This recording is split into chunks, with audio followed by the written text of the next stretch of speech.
सार्थ श्री ज्ञानेश्वरी अध्याय 3. मग अर्जुन म्हणाला, देवा कृपानिधे, तुम्ही जे बोलला ते मी लक्षपूर्वक ऐकले. त्यावरून पाहता कर्म आणि कर्ता ही उरतच नाहीत. श्री अनंता, हेच जर आपले निश्चित मत असेल तर मग ऋषिकेशा, पार्था, तू संग्राम कर असे मला का सांगता? ह्या भयंकर कर्मात मला घालताना तुम्हाला संकोच कसा वाटत नाही? हे पहा, सर्व कर्माचा तुम्ही निषेध करता, तर मग माझ्या हातून असले हिंसक कर्म का करविता? तर ऋषिकेशा, ह्याचा आपण विचार करा की आपण कर्ममार्गाला इतका मान देऊन माझ्या हातून ही भयंकर हिंसा करवित आहात.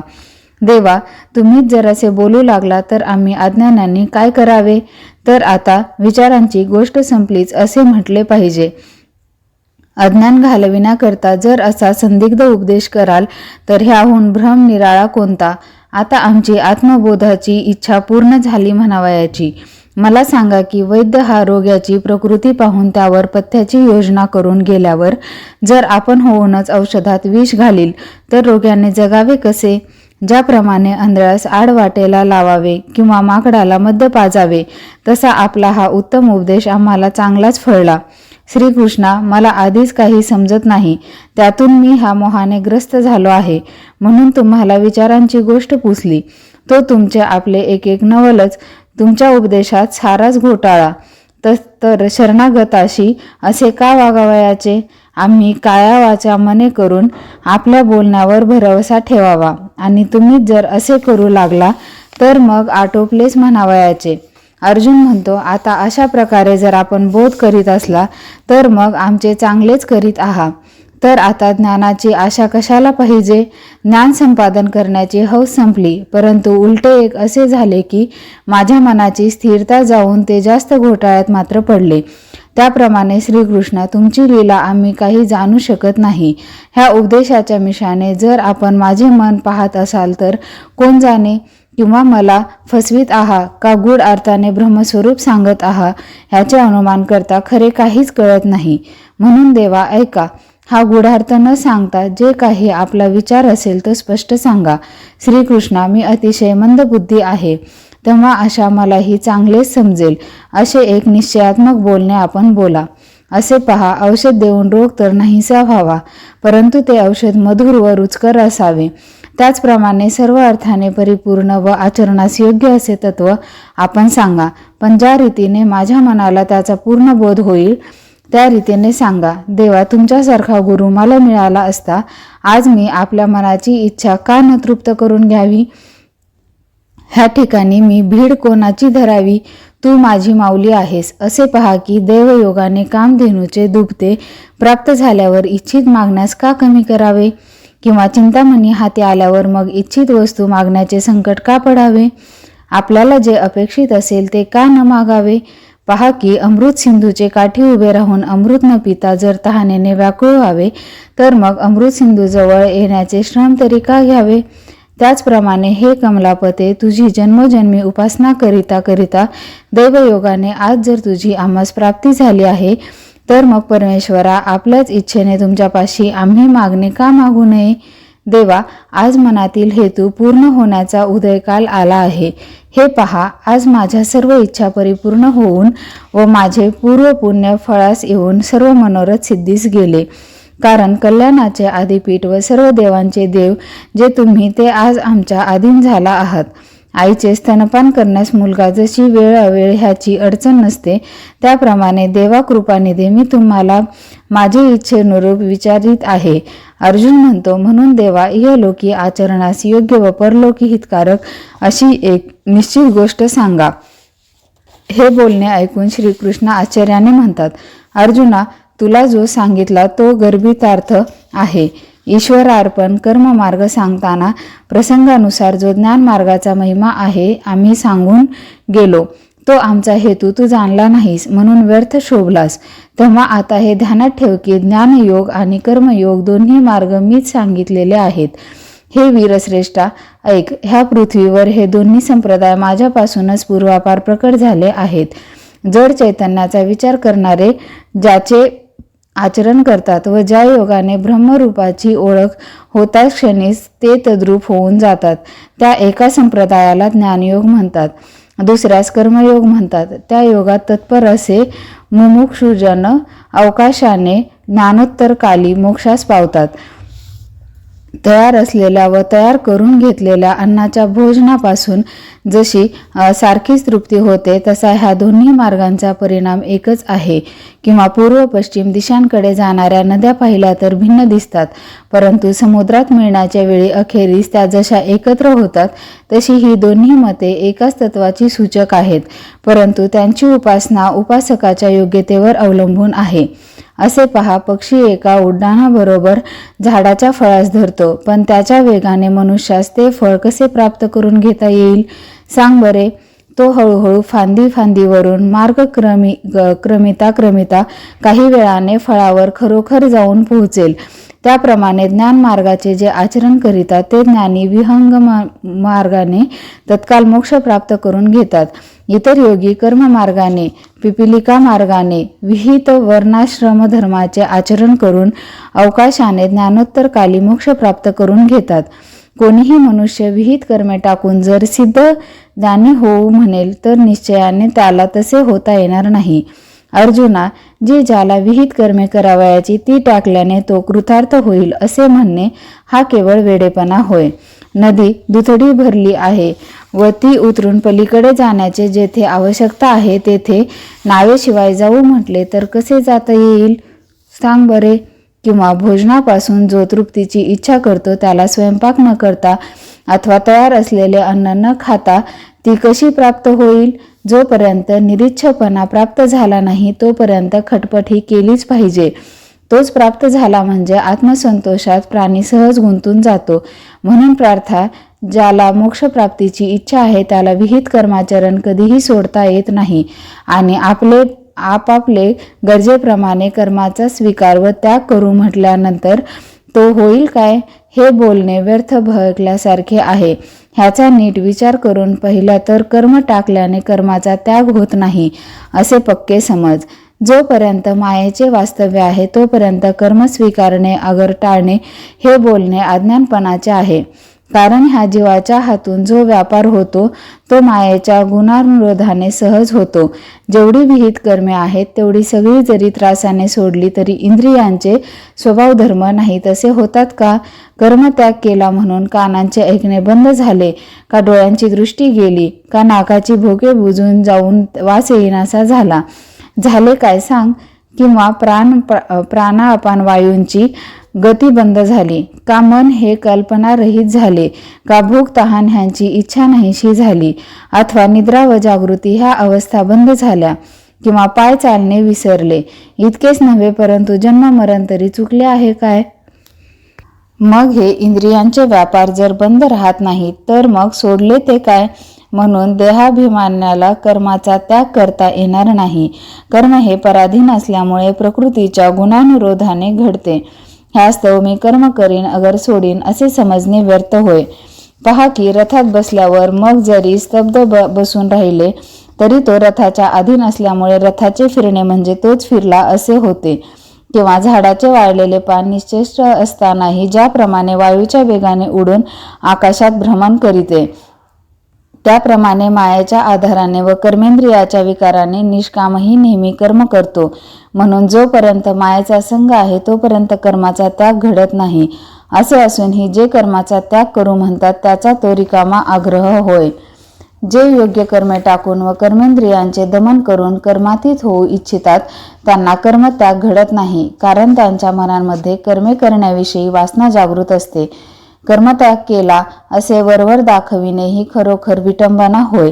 प्रार्था, असे हे प्राणी नेहमी विषयासक्त असतात असे निसंशय जाण. आता अर्जुना, प्रसंगानुसार तुला निरीच्छ मनुष्याची खूण सांगतो, ती लक्षपूर्वक ऐक.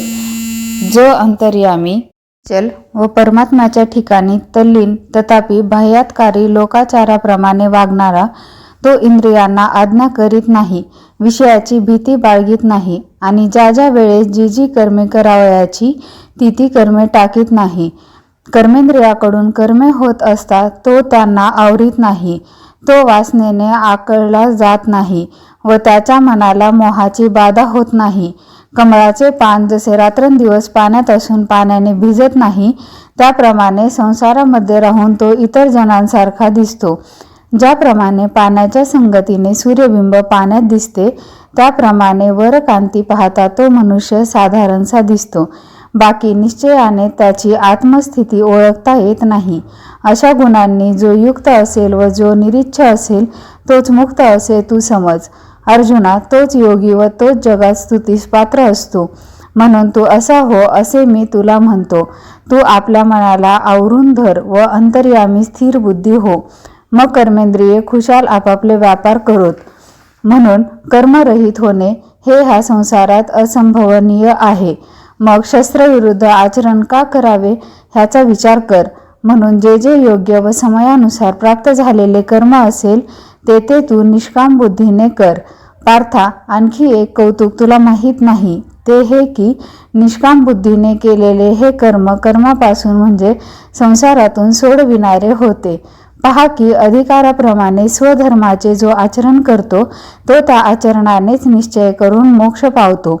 बाबा रे, आपल्या धर्माप्रमाणे आचरण करणे हाच नित्य यज्ञ असे समज. म्हणून त्याप्रमाणे वर्तन केल्यावर त्यात पापाचा रिगाव होत नाही. प्राणी जेव्हा हा स्वधर्म टाकतात आणि वाईट कर्माच्या ठिकाणी प्रवृत्त होतात तेव्हा जन्ममरणाचे फेऱ्यात पडतात. म्हणून स्वधर्माप्रमाणे आचरण करणे हाच अखंड यज्ञ असे समज. आणि जो पुरुष हा यज्ञ करतो त्याला काही सुद्धा बंधन होत नाही. हे सर्व जग कर्माने बांधले जाऊन मायेचे पाशात गुंतले आहे. ते स्वकर्माला चुकले म्हणूनच. पार्था, आता तुला मी ह्याविषयी एक कथा सांगतो. ज्या वेळेस ब्रह्मदेवाने सृष्टी निर्माण केली त्यावेळेस प्राणी व त्यांनी नित्य आचरण्याचे धर्म ही दोन्ही बरोबर उत्पन्न केली. परंतु ते गहन असल्यामुळे प्राण्यांना समजले नाहीत. तेव्हा त्यांनी ब्रह्मदेवाची प्रार्थना केली की देवा, ह्या ठिकाणी आम्हाला काय तरुणोपाय आहे. तेव्हा तो त्यांना म्हणाला, तुमच्या वर्णाश्रमाप्रमाणे आम्ही पूर्वीच धर्म नियमित केले आहेत. त्याप्रमाणे तुम्ही आचरण करा म्हणजे तुमचे हेतू सहज पूर्ण होतील. तुम्ही व्रतवैकल्य करू नका, उपास तापास करून शरीरास कष्ट देऊ नका व तीर्थयात्रा करता दूर जाण्याचे श्रम करू नका. योगाधिक साधने तसेच कामनिक आराधना व मंत्रतंत्राधिक अनुष्ठाने करू नका. इतर देवास भजू नका व ह्या गोष्टी करू नका. तर तुम्ही आपल्या वर्णाश्रमाप्रमाणे जो धर्म सांगितला आहे त्याचे साहजिक आचरण करा. ज्याप्रमाणे पतिव्रता आपल्या पतीची सेवा निष्काम बुद्धीने करते त्याचप्रमाणे तुम्ही आपल्या स्वधर्माने निष्काम बुद्धीने आचरण करा. ब्रह्मदेव म्हणाले, स्वधर्माचे आचरण हाच एक तुमचा यज्ञ होय. म्हणून त्याचे आचरण करा. जन हो, असे पहा की तुम्ही जर स्वधर्माने वागाल तर तो कामधेनूसारखा फलद्रूप होऊन तुम्हाला कधीही अंतर देणार नाही. ह्या स्वधर्माच्या आचरणाने सर्व देवता संतोष पावतील आणि मग त्या तुमच्या इच्छित कामना सहज पूर्ण करतील. अशा रीतीने आपल्या धर्माचे आचरण केल्यावर सर्व देवता तुम्हाला अप्राप्त वस्तूंची प्राप्ती करून देऊन त्याचे संरक्षण ही निसंशय करतील. तुम्ही देवांना भजाल तर देवही तुम्हावर संतुष्ट होईल. आणि अशा प्रकारे एकमेकांवर जेव्हा प्रेम जडेल तेव्हा तुम्ही जे करू म्हणाल ते सहज सिद्धीस जाईल आणि तुमच्या मनातील सर्व वासना पूर्ण होतील. तुमच्या बोलास यश येईल आणि तुम्ही दुसऱ्यांना आज्ञा करणारे व्हाल आणि महारुद्धी नेहमी तुमच्या आज्ञेत राहून सेवा घ्या असे म्हणतील.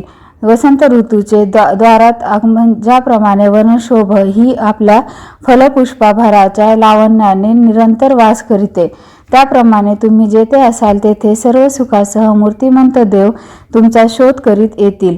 बाबांनो, जर तुम्ही एकनिष्ठेने स्वधर्माचे आचरण कराल तर तुम्ही ऐश्वर्ययुक्त होऊन तुम्हाला विषयांची इच्छा राहणार नाही.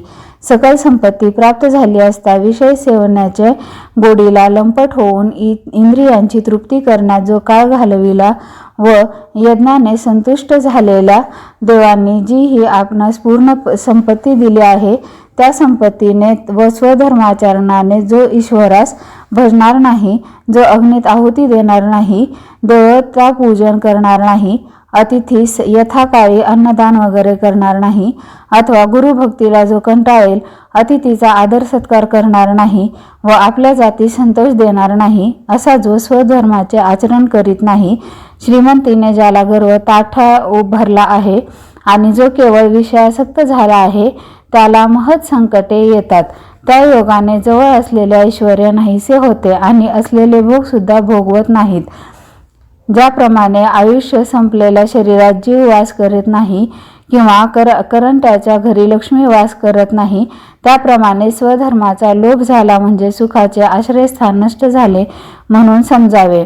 दीप मालवता क्षणी जसा प्रकाश नाहीसा होतो त्याप्रमाणे ब्रह्मदेव म्हणतात, प्रजाजन हो, जो स्वधर्माचे आचरण सोडतो त्याच्या स्वातंत्र्य खरोखर नष्ट होते. म्हणून स्वधर्माचा जो त्या करील त्याला काय शिक्षा करील आणि हा चोर आहे असे समजून त्याच्या सर्वस्वाचे हरण करील.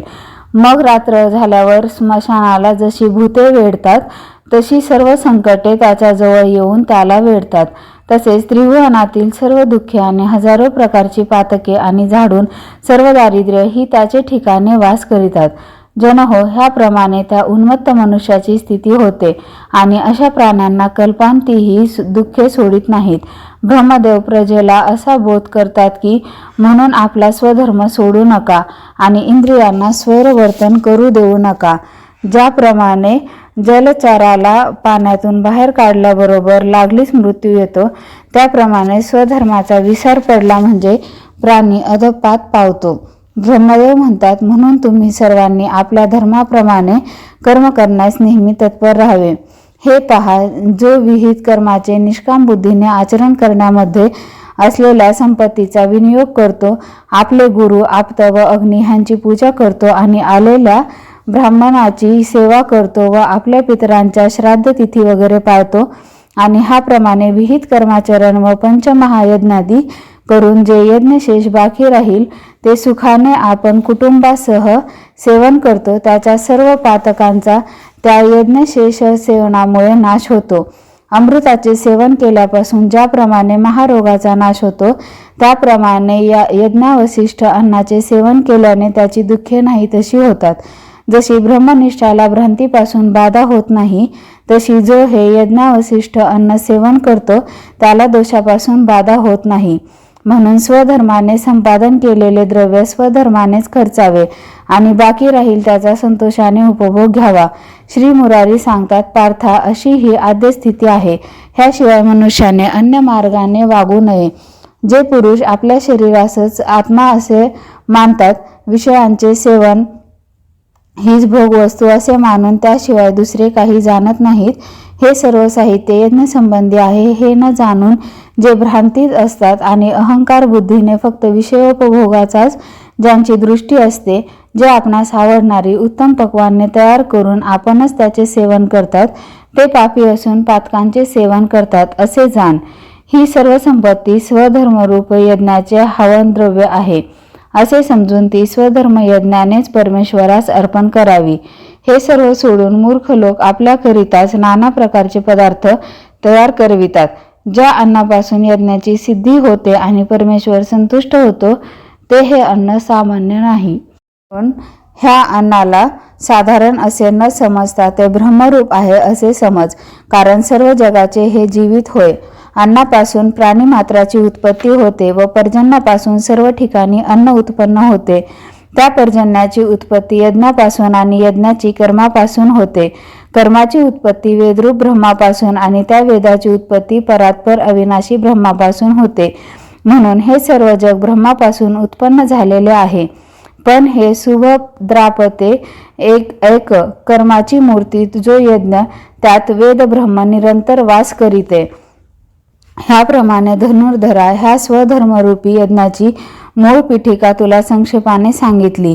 म्हणून जो उन्मत्त पुरुष उचित अशा ह्या स्वधर्मरूपी यज्ञाचे ह्या लोके आचरण करीत नाही, तसेच जो दुराचरणाकडे इंद्रियांचा उपयोग करीतो, तो पापराशी भूमीला केवळ भारभूत आहे असे समज.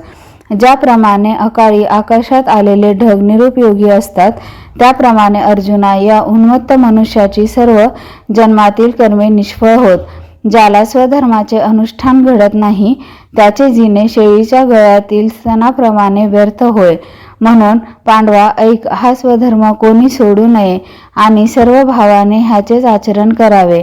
पहा की शरीर मनुष्य देह जरी प्राप्त झाले आहे तरी पूर्वकर्मानुसार झाले आहे असे असून मग त्याने आपले उचित ते कर्म का करू नये?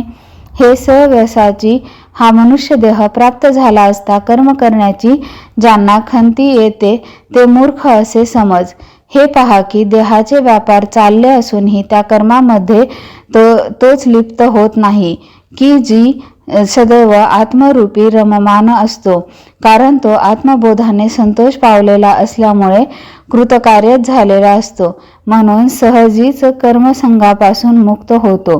ज्याप्रमाणे तृप्ती झाल्यावर तिची साधनेही आपोआप संपवतात, त्याप्रमाणे स्वस्वरूपानंदात निमग्न झाल्यावर कर्मेही उरत नाहीत. अर्जुना, जोपर्यंत हे आत्मज्ञान झाले नाही तोपर्यंतच ह्या साधनाचे आचरण करावे लागते. म्हणून नेहमी फलाची आशा सोडून देऊन तू उचित अशा आपल्या धर्माचे आचरण कर. पार्था, ह्या जगात खरोखर ज्यांची स्वधर्माचे आचरण निष्काम बुद्धीने केले ते मोक्षपदास गेले. हे पहा की कर्माची मुळीच त्याग न करिता जनकाधिक मोक्षपदास गेले. ह्याकरिता पार्था, कर्माचे ठिकाणी तू आस्था ठेव, कारण तिच्यापासून आणखीही एक उपयोग होणार आहे. त्या कर्माचे आपण आचरण केले असता ह्या लोकांना वळण लागले आणि त्यामुळे त्यांची दुःखे अनायासे नाही तशी होतील. असे पहा की जे कृतार्थ झाल्यामुळे ज्यांना कशाचीच गरज उरली नाही त्यांनी देखील लोकांना वळण लावण्याकरता कर्माचे आचरण केले पाहिजे. आंधळ्याच्या रांगेतील पुढारी डोळस मनुष्य जसा त्यांच्याप्रमाणे मार्ग चालतो त्याप्रमाणे ज्ञान्यांनी स्वतः धर्माचे आचरण करून अज्ञानी जनास मार्गास लावावे. जर ज्ञान्यांनी अशा प्रकारचे वर्तन न केले तर अज्ञानी लोकास कसे वळण लागेल आणि त्यांना हा मार्ग कोणत्या उपायाने समजेल? ह्या लोकी श्रेष्ठ लोक जे आचरण करतात त्यालाच धर्म असे नाव ठेवून इतर सर्व लोक त्यांचेच आचरण करतात. ही गोष्ट साहजिकच असल्यामुळे कर्माचा त्याग करता येत नाही आणि साधू संतांचा तर कर्माचे आचरण विशेष करून करावे लागते. आता हे किरोटी दुसऱ्याला गोष्टी कशाला सांगू? मी स्वतःचा ह्या कर्ममार्गाने वागतो. हे पहा ना, आता मला काही तरी एखादे संकट पडले असतील किंवा कोणती तरी इच्छा असेल म्हणून मी स्वधर्माचे आचरण करतो असे जर तू म्हणशील तर ह्या जगात माझ्या इतका गुण व ऐश्वर्य ह्यांनी संपन्न दुसरा कोणी नाही. हे माझे सामर्थ्य तुला माहीत आहेच. सांदीपनी गुरूंचा मेलेला मुलगा मी आणून दिला, तो पराक्रम तू पाहिलास. पण असाही जो मी निरीच्छ तो सुद्धा कर्ममार्गाचे आचरण करीत आहे, परंतु त्या एका उद्देशाकरिता मी स्वधर्माचे आचरण अशा प्रकारे करतो की जसा काही सकाम पुरुषच. कारण सर्व प्राणी आमच्यावर अवलंबून आहेत तेव्हा त्यांनी भ्रष्ट होऊ नये. आम्ही निरीच्छ होऊन जर ब्रह्मस्वरूपातच निमग्न झालो तर मग प्रजेने कोणत्या रीतीने वागावे? आमचे वर्तन पाहून जर ही प्रजा त्याचप्रमाणे वागू लागली तर ह्या जगाची सारी राहटी इथून तिथून बिघडून जाईल. म्हणून जो समर्थ व सर्व ज्ञानसंपन्न असेल त्याने विशेष करून कर्माचा त्याग कधीही करू नये. ज्याप्रमाणे फलेच्छू लोक फलावर लक्ष ठेवून कर्माचे आचरण करतात त्याप्रमाणे निरीच्छ पुरुषाने देखील कर्मे करावयाची हाव धरली पाहिजे. कारण पार्था, वारंवार उत्पन्न होणाऱ्या प्राण्याचा धर्म सर्व प्रकारे राखला पाहिजे. म्हणून कर्ममार्गाचे आचरण करून जगाचे मन आपले आचरणाकडे लावून घ्यावे, परंतु लोकांचे ठिकाणी आसक्ती ठेवू नये. धनुर्धरा, जे मूल स्तनपान देखील मोठ्या आयासाने करते ते पक्वान्ने कसे बरे खाणार? म्हणून त्याला ज्याप्रमाणे ती देऊ नयेत त्याप्रमाणे कर्माचरण करण्यास जो अधिकारी आहे त्याला ज्ञानमार्गाची थोरवी थट्टेत सुद्धा सांगू नये. त्याला सत्कर्माचेच आचरण करण्यास लावावे, त्याची एकट्याची प्रशंसा करावी आणि निष्काम जनांनीही स्वतःच त्याचे आचरण करून दाखवावे. वर्णाश्रम धर्मरक्षण करता कर्ममार्गाचे आचरण करीत असता त्यांना कर्मबंध भोगावा लागणार नाही. बहुरूप्यांनी जरी राजराणींची सोंगे घेतली तरी त्यांच्या मनात स्त्री पुरुष भाव मुळीच नसतो. लोकांची समजूत मात्र ते तशी करीतात. अर्जुना, असे पहा की दुसऱ्यांचे ओझे आपल्या डोक्यावर जर घेतले तर आपली मान नाही का अवघडणार? त्याचप्रमाणे जी बरी वाईट कर्मे प्रकृतीच्या गुणांनी उत्पन्न होतात त्यांचा करता मी असे वेडे लोक अहंकाराने जाणतात. असा जो अहंकाराने भरलेला व एकदेशी अज्ञानी त्याला हे गहन आत्मज्ञान सांगू नये. पण अर्जुना, सध्या हे राहू दे.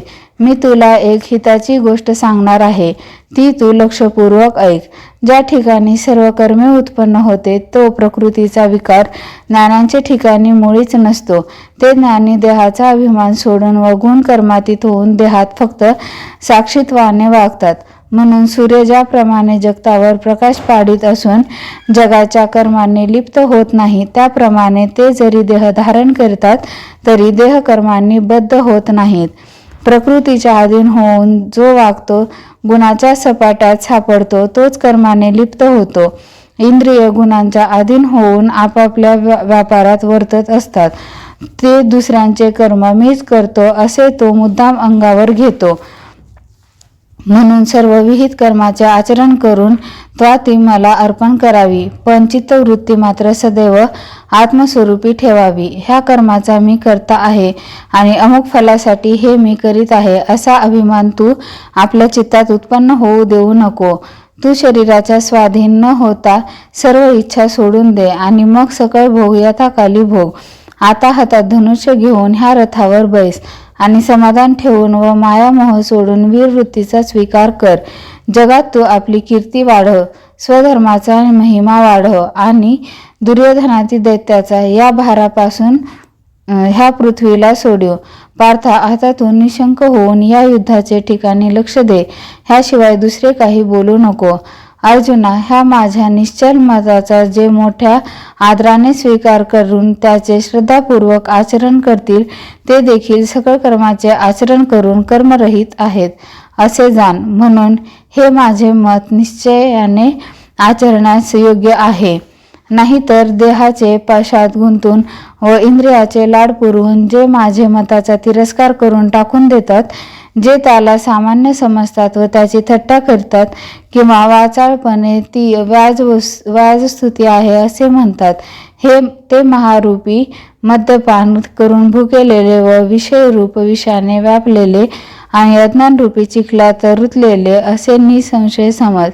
पहा की प्रेताच्या ठिकाणी परीक्षेकरिता दिलेले रत्न जसे वाया जाते किंवा जो जन्मापासून आंधळा आहे त्याने दिवस उगवला असे जर म्हटले तर त्याचे बोलणे जसे लोक खरे मानित नाहीत अथवा चंद्रप्रकाशाच्या प्रमाणे कावळ्यांच्या उपयोगी पडत नाही, त्याप्रमाणे जे मूर्ख आहेत त्यांना हा विचार रुचत नाही. तसेच पार्था, जे जन ह्या परमार्थाला कंटाळले आहेत त्यांच्याशी कधीही भाषण देखील करू नये. कारण ज्याप्रमाणे पतंग दिव्याचा मत्सर करीतात त्याप्रमाणे ते जन त्या विचारांवर भरवसा न ठेवता उलट त्याची निंदा करतात. पतंगाने दिव्याला आलिंगन देतात, जसे त्यास एकदम अचूक मरण येते तसे विषयांचे आचरण करणे हे आपल्या नाशास कारण होते. म्हणून कोणीही ज्ञानी पुरुषाने ह्या इंद्रियाचे कौतुकाने देखील लाड पुरवू नयेत. अरे, असे पहा की सर्पाबरोबर खेळता येईल का, किंवा वाघाचा सहवास सिद्धीस जाईल का, अथवा हलाहल विष प्राशन केले तर ते जिरेल का, सांग पाहू. हे पहा, सहज खेळताना जर अग्नी लागला तर तो जसा भडकल्यावर आवरत नाही तसे इंद्रियांचे लाड पुरवणे हे चांगलेच होणार नाही. अर्जुना, वास्तविक पाहता हे शरीर पराधीन गुणाधीन जर आहे तर त्याच्याकरिता यत्नाने विषयोपभोग मिळवण्याची खटपट का करावी. पुष्कळ यत्न करून आणि सर्व गोष्टी संपादन करून ह्या देहाचे अहोरात्र लालन का करावे. ह्या ठिकाणी सर्व परिश्रम करून पुष्कळ संपत्ती मिळवून व स्वधर्माचा त्याग करून केवळ देहाचे पोषण का करावे. मग हे पंचतत्वातच जाऊन मिळाल्यावर त्यावेळी आपण केलेली खटपट कोठे शोधित बसावे. म्हणून केवळ शरीर पोषण करणे म्हणजे प्रत्यक्ष नागवणूकच आहे असे समज. ह्याकरिता ह्या देहाकडे लक्ष देऊ नये. एरवी इंद्रियांना आवडेल त्यांच्या विषयांचे सेवन केले तर चित्ताला समाधान होईल हे खरे, परंतु ते समाधान म्हणजे संभावित चोराची गाठ पडल्यावर तो जसा नगर सीमा ओलांडीपर्यंत क्षणभर स्वस्थ असतो आणि मग घोर वनात गेल्यावर जसा वित्ताने हरण करतो तसे होय. बाबा रे, विषयाची गोडी प्रथम चित्तास जशी समाधानकारक होते, परंतु विचार करून पाहता परिणामी ते जसे प्राणाचे हरण करते, त्याप्रमाणे इंद्रियाच्या ठिकाणी कामवासना असते, ती प्रथम सुखकर वाटून परिणामी दुःखास कारण होते. ज्याप्रमाणे मासा गळाला लावलेल्या आमिषाला भुलतो, परंतु त्याच्या आत गळ असून तो आपला प्राण घेईल हे तो झाकलेला असल्यामुळे त्याला कळत नाही, त्याप्रमाणे विषय सुखाच्या अभिलाषाने जो विषयाची इच्छा करील तो क्रोधाग्नीत पडेल.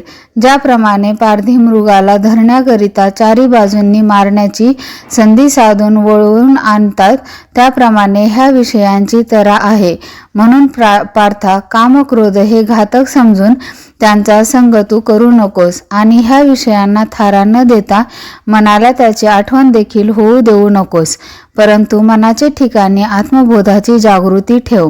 अरे, आपला धर्म आचरणास जरी कठीण असला तरी त्यांचेच आचरण करणे उत्तम होय. दुसऱ्याचा धर्म जरी खरोखर दिसण्यात चांगला असला तरी आचरण करणाऱ्यांनी आपल्याच धर्माचे आचरण केले पाहिजे. ब्राह्मण जरी दरिद्री झाला तरी त्याने शूद्राच्या घरची उत्तम पक्वान्ने कशी सेवावी सांग बरे. असे हे अनुचित कर्म कसे करावे आणि जी गोष्ट घेण्यास योग्य नाही तिची इच्छा कशी करावी, अथवा जरी इच्छित प्राप्त झाले तरी ते घ्यावे का ह्याचा विचार कर. तसेच लोकांचे मोठमोठे सुंदर वाडे पाहून आपल्या असलेल्या गवती झोपड्या मोडाव्या का हे असो, परंतु ज्याप्रमाणे आपली स्त्री कुरूप असली तरी तीच आपल्याला भोगण्यास योग्य होय, त्याप्रमाणे वाटेल तसा कठीण आणि आचरणास दुर्घट असा स्वधर्म असला तरी तोच परलोकाचा सखा होय. असे पहा की दूध आणि साखर हे दोन पदार्थ गोड आहेत म्हणून प्रसिद्ध आहे, पण ज्यांना जंत झाले आहेत त्यांनी ते कसे सेवन करावे. अर्जुना, इतक्यावरही जर रोग्याने ते सेवन केले तर त्याचा तो हटवादीपणाच आहे, कारण परिणामी ते त्यास हितकर होणार नाहीत.